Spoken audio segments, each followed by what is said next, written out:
নিউজিল্যান্ডের বিপক্ষে তৃতীয় ও শেষ ওয়ানডের জন্য স্কোয়াড ঘোষণা করেছে বাংলাদেশ ক্রিকেট বোর্ড বিসিবি।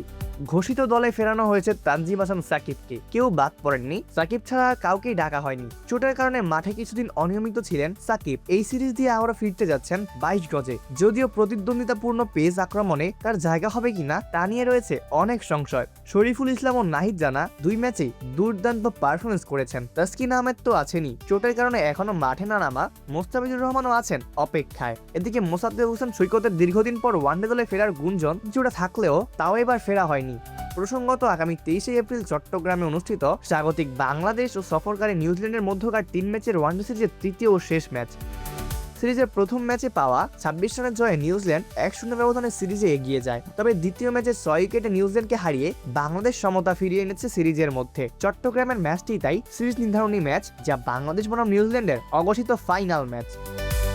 এক নজরে তৃতীয় ওয়ানডেতে বাংলাদেশের স্কোয়াডটা দেখে নেওয়া যাক। মেহেদী হাসান মিরাজ অধিনায়ক, লিটন দাস, মাহিদুল ইসলাম অঙ্কন, নাজমুল হোসেন শান্ত সহ অধিনায়ক, তানজিদ হাসান তামিম, তাওহিদ হৃদয়, আফিফ হোসেন ধ্রুব, রিশাদ হোসেন, সৌম্য সরকার, সাইফ হাসান, মোস্তাফিজুর রহমান, নাহিদ রানা, শরীফুল ইসলাম, তানভীর ইসলাম, তানজিম হাসান সাকিব ও তাসকিন আহমেদ। অপূর্ব দাস, প্লেভাস নিউজ।